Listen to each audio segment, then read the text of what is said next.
उसका राम राजा बनने वाला। दशरथ जी को पता नहीं था ये प्रसन्नता अब मदीनता में मिलने वाली है। दशरथ जी को पता नहीं था अब यह प्रसन्नता रुदन में मिलने वाली है। कई कई कठोर हो गई, उसकी आंखों की लाज चली गई है। कई ने कहा महाराज सुनिए, सुनहु प्राण प्रिय भाव तुझीका, देहु एक वर भरत टीका, मांगो दोसर बर कर जोरी, पूर्वहुनाथ मनोरथ मोरी। अच्छा, पहले बंदा ने क्या मांगा? बोलो कैसी बात करी? बोले आप आज कई दशरथ जी को अपने प्राण के समान बता रहे, कितनी छलाव कर रहे। कई को ये नहीं पता है कि ये वरदान दशरथ जी का प्राण देने वाला। कई ने कहा देव एक बर भरत ही टीका, यह टीका का दो अर्थ है। हमारे अयोध्या के संत जन कहते हैं ना, कई ने यहाँ टीका का दो भाव मांगा है। एक भाव है कि टीका का मतलब चंदन लगाइए, क्या बोले युवराज पद पर बिठा करके भरत जी के माथे पर चंदन लगाइए। और एक यहाँ टीका का भाव है कि भरत के मुख पर ताली को पोत दीजिए। या अपनी अपनी भाव पर यहाँ कह भरत जी का राज्याभिषेक मांगा। दूसरे वरदान में थोड़ी अपनी बात को घुमाते हैं। दशरथ जी प्रसन्न हो गए। दशरथ जी ने कहा कोई बात नहीं, राम न बन करके तेरा भरत बन जाएगा, इसमें क्या बड़ी बात है। और वैसे तो राम अपने भरत से बहुत प्रेम करने वाला है, और मुझे विश्वास है कि मेरा राम एक बार मेरी बात को काटेगा नहीं। मांगो दूसर बर कर जोरी, पूर्वहुनाथ मनोरथ मोरे। हमारे महाराज जी कहते हैं ना कि भारत के राज्याभिषेक बनाने में इसका बड़ा मनोरथ नहीं है। एक बात बड़े प्यार से सुनना, हम अच्छे से रहें, हमारी मनोवृत्ति ये नहीं होती है सामने वाले की बुरा कैसे हो, ज्यादा हम उधेरपुर में इसी में रहते हैं। इसलिए कही ने कहा ये मेरा मनोरथ है। तापस वे सर्वशेष उदासी, तापस वे उदासी, 14 वर्ष राम बनवासी, 14 वर्ष राम बनवासी। कई ने कहा आप दूसरा वरदान देना कि तापस वेश विशेष उदासी, 14 वर्ष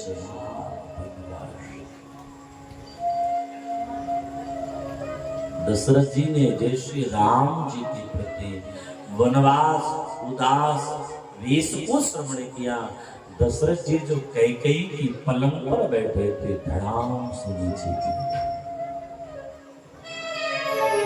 दशरथ जी ने कैकेयी के आगे हाथ जोड़े, देवी तुमने दूसरा वरदान कुछ लग रहा समझ के नहीं मांगा, तुम तुम राम को वन भेजना चाहते हो? जिस राम से तुम इतना प्रेम करते हो उस राम को वन भेजना चाहते हो, इस अवसर पर तुम इस प्रकार कह रहे हो। कैकेयी ने कहा भाद्रथ है, क्या भरत आपका पुत्र नहीं है? दशरथ जी ने कहा कब मैंने कहा कि पुत्र नहीं है, पर क्या राम तेरा पुत्र नहीं है? कैकेयी ने कहा वो मेरा पुत्र नहीं है, वो तो मेरी सौत का पुत्र है, मुझे अपने बेटे से मतलब है। एक पति, माताएं बड़े प्यार से सुनना, एक पति जब अपनी पत्नी का चरण पकड़कर उससे कुछ निहोरा करता है तो समझना वो पति अपनी मौत को बुला।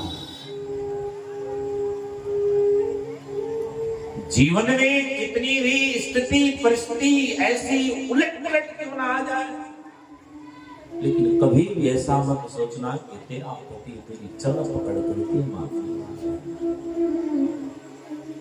आप दशरथ जी महाराज कैकेयी के चरणों को पकड़ते बोले देवी एक ही बात है, तो मुझे काना मार, अगर दाहिनी आंख राम है तो बाई आंख भरत है, मुझे काना मत बना। मैं तेरे भरत का राज्याभिषेक करने हेतु तैयार हूं, लेकिन अपनी दूसरी वरदान जानती हूं राम के बिना मेरी दशा कैसी होती कि जैसे किसी मछली को जल से निकाल दो और कहो मैं उससे प्रेम कर रहा हूं, जो तड़पन मछली की होगी, राम के बिना इस दशरथ की यही स्थिति होगी। जीवन मूल राम बिनुराम,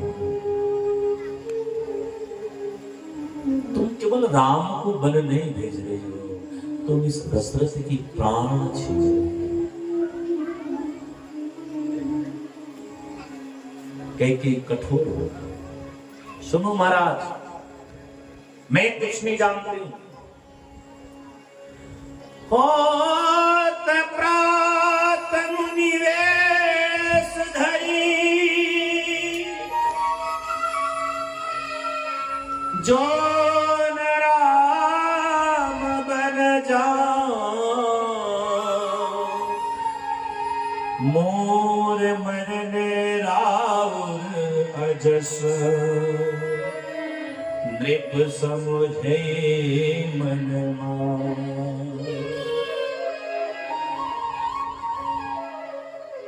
अगर प्रभात होते होते राम मुनि का वेश धारण करके वन के तरफ नहीं गए हैं तो ऐ दशरथ जी ध्यान में रखना, मेरी मृत्यु होगी, तेरा अपजस होगा। दशरथ जी ने कहा ऐ कलंकनी तू अभी मर जा, मैं तेरा अपजस लेने हेतु एकदम तैयार हूं। एक बात हमको यहां नहीं समझ आती है, क्योंकि हमने मानस जी को बड़ी गूढ़ तत्व से पढ़ा है।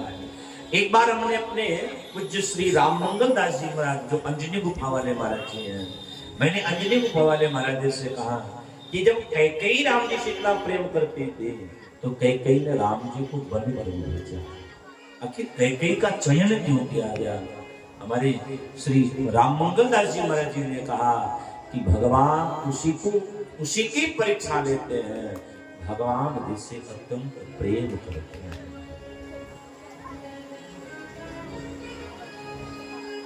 महाराज जी ने कथा हमको सुनाई, बड़े गौर से सुनना आपको। राम वन हेतु का सबसे बड़ा कथा हमको महाराज जी ने सुनाई। महाराज जी बोले कि जब भगवान राम 5 वर्ष की अवस्था में ना, तो राम जी एक बार छुपा छुपी की खेल खेल रहे थे, लुका छुपी की।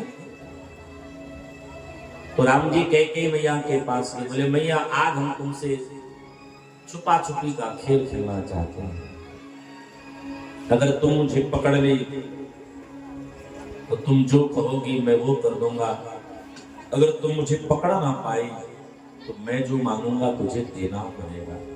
कैकेयी ने कहा ठीक है। कैकेयी की आंखों पर राम जी ने काली पट्टी बांधी और राम जी छुप गए। कैकेयी ऐसे भूजने लगी हो। जितनी कोमल राम जी हैं उतने ही कोमल भरत भैया हैं। राम जी ने भरत जी को आगे कर दिया। कैकेयी ने भरत को राम समझ करके पकड़ ली है और पकड़ करके कहती बेटा मैं पकड़ ली, अपनी आंख की पट्टी खोली तो राम जी सामने खड़े मुस्कुरा रहे हैं। कैकेयी ने कहा बेटा अब तो मैं हार गई, बताओ तुझे क्या चाहिए। बड़े गौर से सुनना। राम जी ने तीनों भाइयों को दूर किया। बंद कमरे में एक मीटिंग हुई। राम जी ने कहा भैया मैं जानता हूं मेरा सहयोग केवल तुम ही कर पाओगे, तेरे सिवा कोई नहीं कर पाएगा। भैया जब मेरा विवाह हो ना, मेरा जब राज्याभिषेक होने वाला हो ना, तो मुझे राज्याभिषेक के परम पुरुष अयोध्या के सिंहासन पर मन बैठाना। हे मैया मुझे वन भेज देना, मैं तुमसे यही मांगता हूं।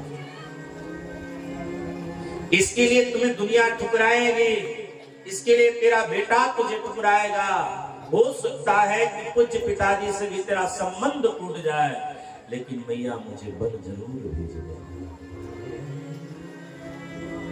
क्योंकि तेरा राम जब बन जाएगा ना तो राम की शोभा बढ़ जाएगी। कैकेयी भगवान राम को दी हुई वचनों को आज स्वीकारती है। इसलिए कैकेयी मृत्यु हो जाएगी, क्योंकि जब भगवान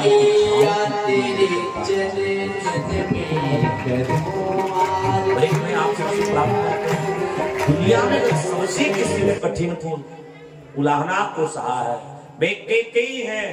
आज हम अपनी बेटी का नाम कौशल्या सुमित्रा रखते हैं, लेकिन दुनिया में कोई अपनी बेटी का नाम कैकेयी नहीं रखता। 14 वर्ष तक भरत जी महाराज जी ने कैकेयी की तरफ देखा तक नहीं। लेकिन आप सबको मैं बतलाऊं, वाल्मीकि रामायण में लेख है कि जब भगवान राम लंका से विजय प्राप्त करके जब अयोध्या वापस पधारे हैं, तीनों माताएं सामने खड़ी हैं। राम जी ने कौशल्या को पहले प्रणाम नहीं किया है, राम जी पहले कैकेयी को प्रणाम करते। बोले भैया तेरी त्याग आज मुझे महान और भैया दशरथ जी रोने लगे। दशरथ जी राम राम कहते रोने लगे। दशरथ जी का एक नियम है, ब्रह्म मुहूर्त के वेला में दशरथ जी जग जाते हैं। लेकिन आज सुनो, आज राम जी का राज्याभिषेक होने वाला है और दशरथ जी जग गए। अन्य मंत्रियों ने सुमंत जी से कहा कि क्या हुआ पता करो। दशरथ जी कैकेयी के भवन में गए, अभी तक लौट करके नहीं आए। सुमंत जी जब गए, तो सुमंत जी ने जब दशरथ की अवस्था को देखा है, तो सुमंत जी 5 कदम पीछे गए। क्या देखा है कि दशरथ जी अचेतन अवस्था में, आंखों से झकझक अश्रुपात। कैकेयी कुटिल भाव में बैठी है। दशरथ जी उसके चरणों को पकड़ करके रो रहे हैं कि देवी पहले वरदान को मैं देने के लिए तैयार हूं, तो दूसरी वरदान वापस। कि दशरथ तुमसे अपने प्राणों की भीख मांगता है। ये दशरथ तुमसे अपना प्राण मांगता। कैकेयी मैं अपने राम को बिना निहारे जी नहीं पाऊंगा। ये दशरथ अपने नेत्र की ज्योति मांगता है। सुमंत जी ने क्या क्या देखा कि दशरथ जी महाराज कैकेयी के चरण को पकड़ने वाले हैं, तो कैकेयी ने उसको छटकार दिया जैसे कोई अनभिज्ञ व्यक्ति। दशरथ जी ने कहा, सुमन इसको समझाओ, पता नहीं इसको क्या हो गया है, ये देखना मेरे लाडले राम को वन भेजने की बात है। सुमंत को भी कुछ समझ न आया। सुमंत जी समझ गए, तो सुमंत जी राम जी राम सुमंत्र हे आवत देखा, आदर के न पिता समलेखा। अपने पिताजी की तरह प्रणाम करते हैं, आप आदेश करिए। सुमंत जी ने कहा कि हे राम, तेरे पिताजी तुझे कैकेयी भवन में बुला रहे हैं। राम जी कैकेयी भवन में पधारे हैं, स्तुति देखते ही राम की सब समझ गए। लेकिन एक पुत्र का धर्म निर्वहन कर रहे हैं। राम जी ने कहा, भैया क्या बात है, पिताजी इतने विकल क्यों कर रहे हैं, और तुम इस स्थिति में क्यों बैठे हो? ऐसा लग रहा है कि तुम रात्रि भर क्रोध में पड़ी थी। पिताजी इस प्रकार क्यों रो रहे हैं? हमसे कोई अपराध हुआ?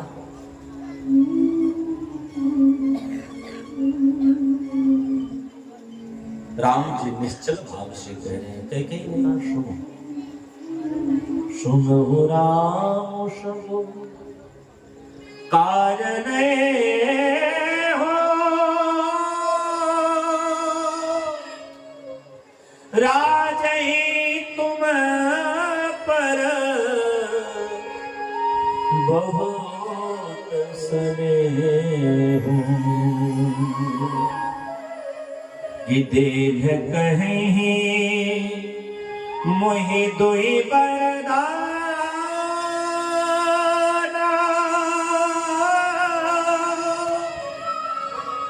मांगू जो कछु मोहि सुहाना।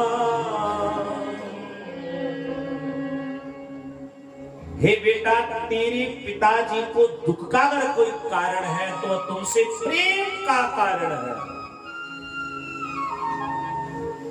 आज तेरे पिताजी तुम पे अधिक स्नेह करने के कारण दिखेंगे।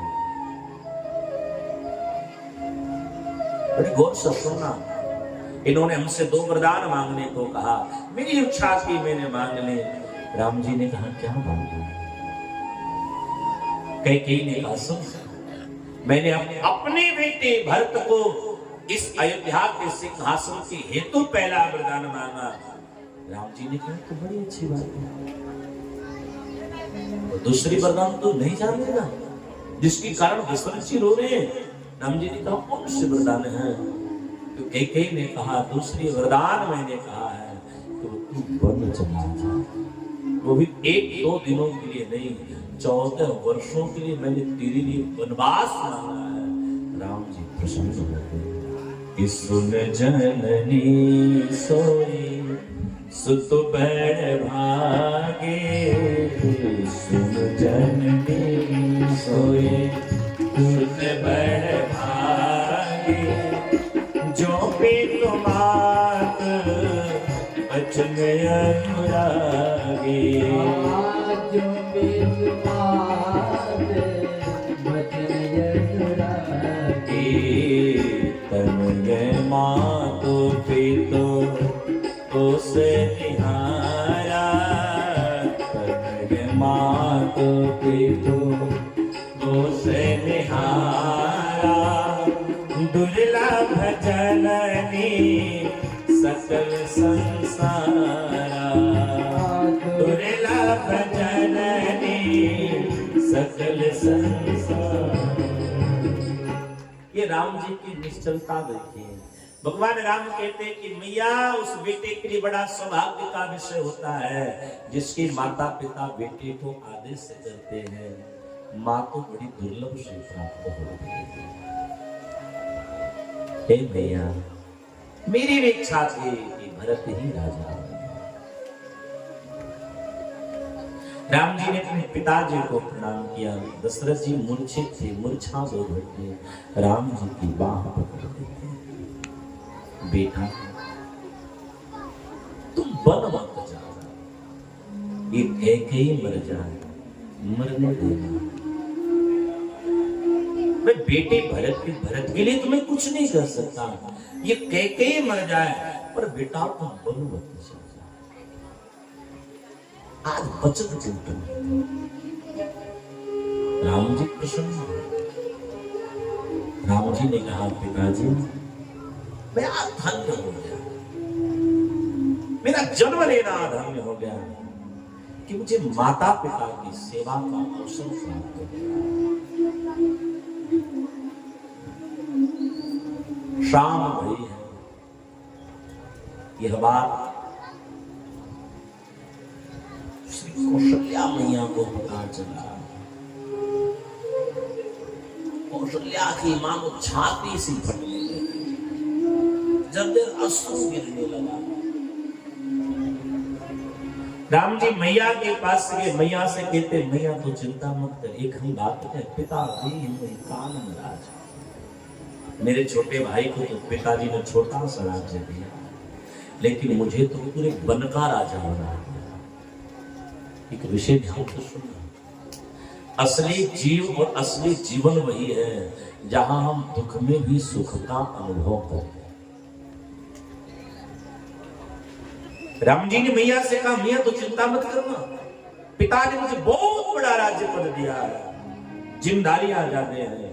14 वर्ष ऐसे बीत जाएगा जैसे आंख लगते रात्रि बीत जाती है, वैसे 14 वर्ष बीत जाएगा। किशोरी जी को जब यह बात पता चला तो श्री जानकी जी अपनी सासू के पास बैठा रही। कौशल्या जी से कहती मैया मैंने ऐसा सुना है तो मैं अपने रघुवीर के साथ जाना पसंद करूंगी। कौशल्या जी ने कहा बेटी तो कोमल है, तो सुलोचनी है, मैं कभी नहीं चाहूंगी कि तुम जाओ। पर मैया मानी ना, मैया भी अपनी तैयारी बना रही है। लक्ष्मण लाल जी को जब पता चला है तो लक्ष्मण लाल जी पागल हो गए हैं। राम जी से कहते हैं कि भैया मोको भी ले चलिए, मैं भी आपके साथ चलूंगा। राम जी ने कहा मैं ऐसा नहीं कर सकता। लक्ष्मण जी ने कहा अगर आप मुझे वन नहीं ले गए तो मैं अपनी प्राण त्याग दूंगा। तब राम जी ने अपनी मानवता और विवेक का परिचय दिया। राम जी ने कहा हे लक्ष्मण तुम पहले अपनी मां से पूछो। तो लक्ष्मण जी अपनी मां सुमित्रा के पास आए। सुमित्रा से कहते हैं, सुमित्रा को सब बात पहले पता चल गई। सुमित्रा जी ने धीरज को धारण करते हुए लक्ष्मण जी की बाह को पकड़ी है। एक बात कहते हैं गीता ते तुम्हारो मातु वेदे, गीता ते तुम्हारो मातु वेदे, पिता रामो सब भात सने, पिता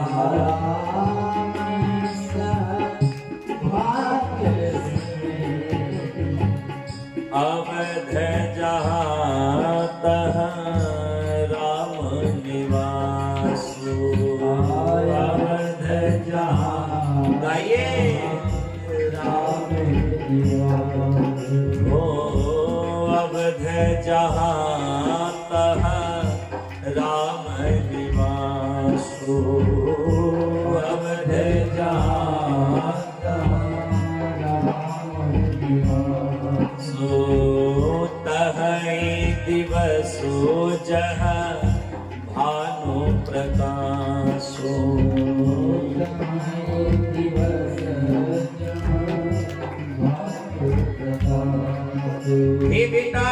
लक्ष्मण, आज से ये सुमित्रा तेरी माँ नहीं है, आज से सीता तेरी माँ है, आज से दशरथ तेरे पिता नहीं है, आज से राम तेरे पिता हैं। पर एक बात ध्यान से सुनना, तुम जंगल को जंगल मत मानना, जहां राम होंगे वही तुम उसे अयोध्या मान लेना, क्योंकि दिन वही होता है जहां सूर्य की किरणें आती हैं।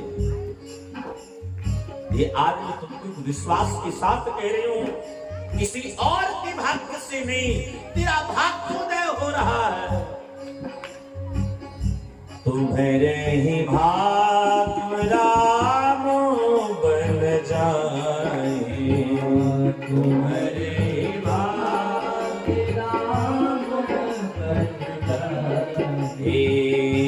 दूसरे है तो तात पछुनाए, दूसरे तो तात पछुनाए। सुमित्रा जी ने कहा, बेटा तो तेरा तो बड़ा सौभाग्य है कि तेरी भाग्य से राम जी आज बन जाए। मैया का आदेश, सुमित्रा जी लक्ष्मण जी उर्मिला के पास गए और उर्मिला से कहते हैं, देवी मैं अपनी माँ को तुम्हें सौंप के जा रहा हूँ और मैं आज अपनी असली माँ के पास। ये लक्ष्मण आज से 14 वर्ष तक वैरागी बना रहेगा। उर्मिला ने कहा, क्या मैं आपके साथ नहीं चल सकती? लक्ष्मण जी ने कहा, मेरी सेवा में भेद हो जाए। भगवान राम वलकत वस्त्र को पहने हैं,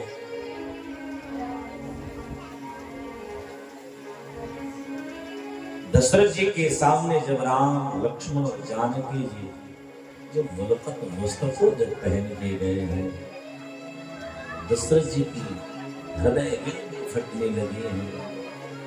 और आज जानकी जी को देख करके कहते हैं, राम तुम बन जाओ और इस बिटिया को तो रखते जाओ, चाहे यह यहाँ रहे या ये अपनी मायके रहे, या इसे तो रखते जाओ। पर किशोरी जी ने प्रणाम किए हैं।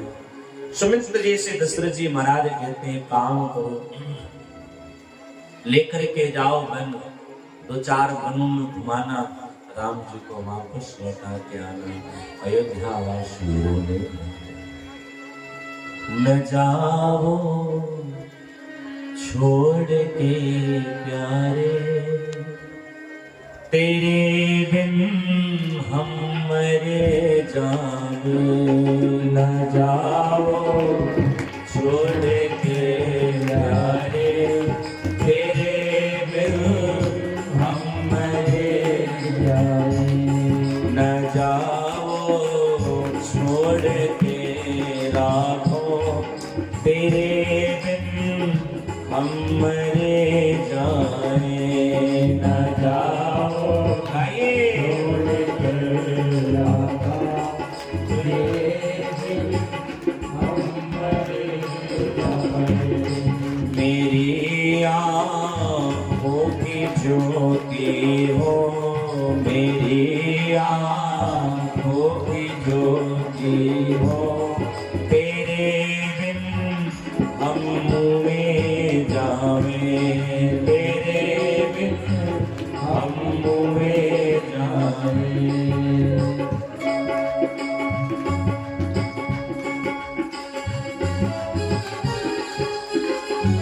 हरि बोल।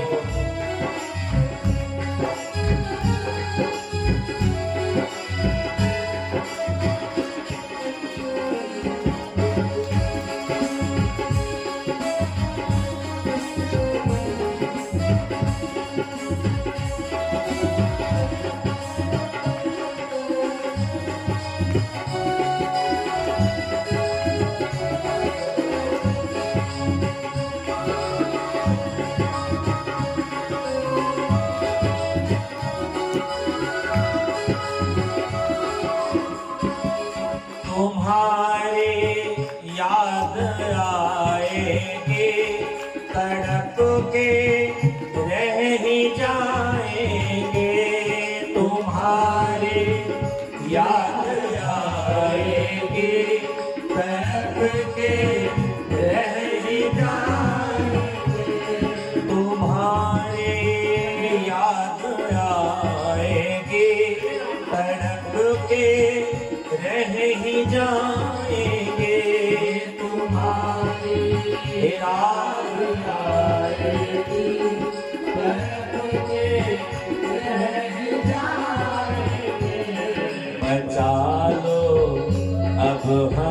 हमें राघो बचा लो, अब हमें राघो बचा लो, अब हमें राघो बचा लो, अब हमें राघो, नहीं तो मर ही जाएंगे, नहीं तो मर ही जाएंगे, न जाओ छोड़ के प्यारे, न जाओ छोड़ के प्यारे, तेरे बिन मर ही जाएंगे, तेरे बिन मर ही जाएंगे, तेरे बिन मर ही जाएंगे।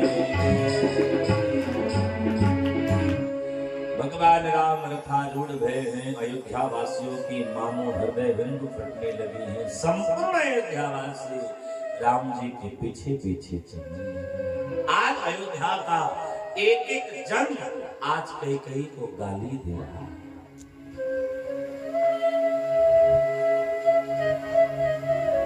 भगवान राम शाम की बेला में अयोध्या से कुछ दूरी पर एक नदी है जहाँ नाम है तमसा।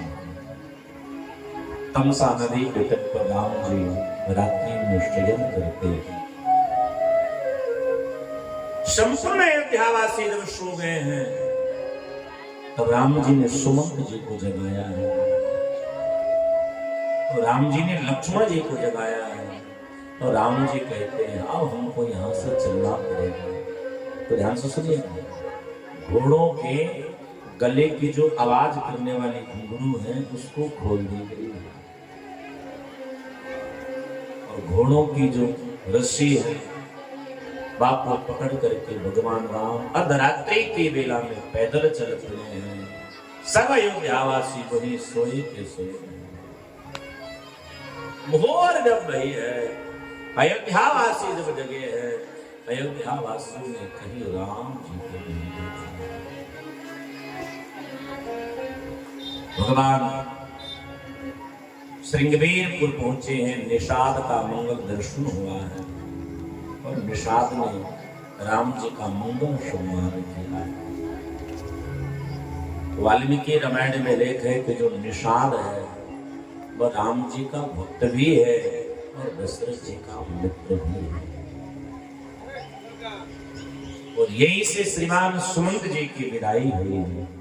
भगवान राम आगे बढ़े हैं और गंगा के तीर भगवान राम को गंगा उस पार जाना है। गंगा मैया को प्रणाम करते हैं। अब पार कैसे जाए? तो सारी दुनिया को पार लगाने वाला आज प्रभु अपनी पार जाने की विचार कर रहा है।